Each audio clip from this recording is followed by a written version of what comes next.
Resistance band দিয়ে আমরা পাওয়ার kick practice করব।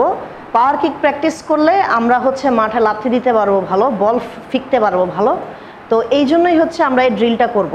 তো আমার যেটা করতে হবে সেটা হচ্ছে রেজিস্ট্যান্স ব্যান্ড একটা নিয়ে, মিড লেভেলের একটা রেজিস্ট্যান্স ব্যান্ড নিয়ে আমি সামনে একটা পা দিয়ে পিছনে পাটা দিয়ে এ পাটা আমি একটু ভাঙবো আর এটা পিছনে থাকবে।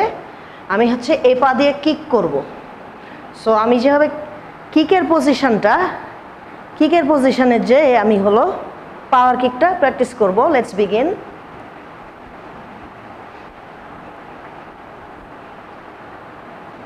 যারা পাওয়ার শুট করতে চান তারা এই ড্রিলটা প্র্যাকটিস করবেন এবং একইভাবে আপনারা আরেকটা পায়ে প্র্যাকটিস করবেন।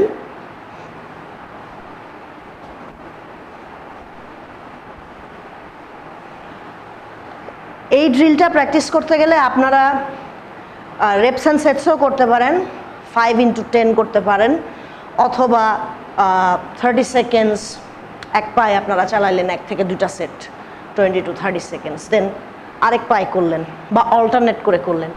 মোদ্দা কথা হচ্ছে একটা জায়গায় দাঁড়ায় কাউকে ভর দিয়ে অথবা নিজেই ব্যালেন্স সেট করে আমরা হচ্ছে কিকটা প্র্যাকটিস করব, যাতে আমাদের ফুটবল মাঠে লাথি দেয়া ইজি হয়, বল সেন্ড করা গোল পোস্টে ইজি হয়।